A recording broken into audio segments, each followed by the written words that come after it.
let me ask something, Dante. Obviously, it sounds to me like you're very passionate about these animals. You have to have a personal investment in, the successes behind breeding some of these rare animals, like the work that you're doing at the San Antonio Zoo with, let's say, for instance, flatwood salamanders.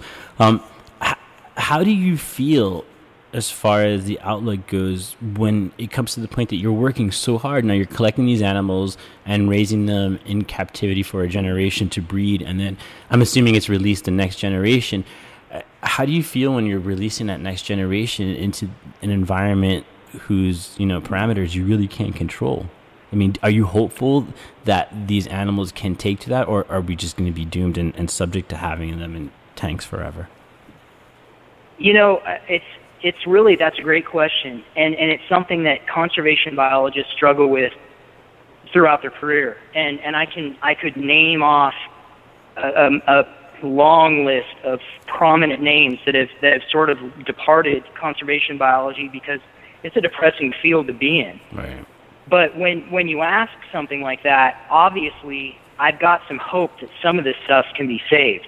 Otherwise, I wouldn't be investing really all of my time in my life in this. So there are a lot of very, very dedicated people working very, very hard in all branches, state and federal wildlife offices, in nonprofit wildlife protection groups. There are a lot of people really invested in this. And my thing is this: we at least have to try. I've never been somebody who's okay with sitting back and just saying, let's just see what happens. Good for you. That's how you find yourself being a kick-ass biologist sitting in the middle of the rainforest doing what you love. There you go. So you just summed up my life in like a sentence. Good for you. That's fantastic. No, that's awesome. You're living the life that every little kid out there wants to do when they're sitting out there in the pond catching frogs and pondering what they're going to be. They want to do what you're doing, and think about it. That's freaking awesome. And while we're on this, for your personal preferences, I have to ask you, what's with the fetish for creepy, pale, blind cave animals like salamanders and crayfish and shit? I noticed like you're really into those. There's a theme going on there, Dante. I am, and I wish that I could explain it easily. From the very first time that I went into a cave, it was like a switch went on.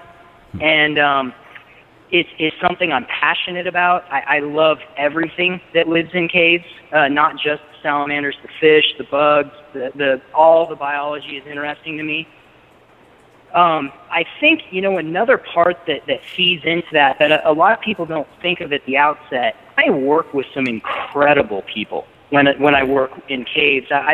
Two of my primary collaborators here in the States, Dr. Matt Niemiller and Dr. Daphne Sora, those are great people.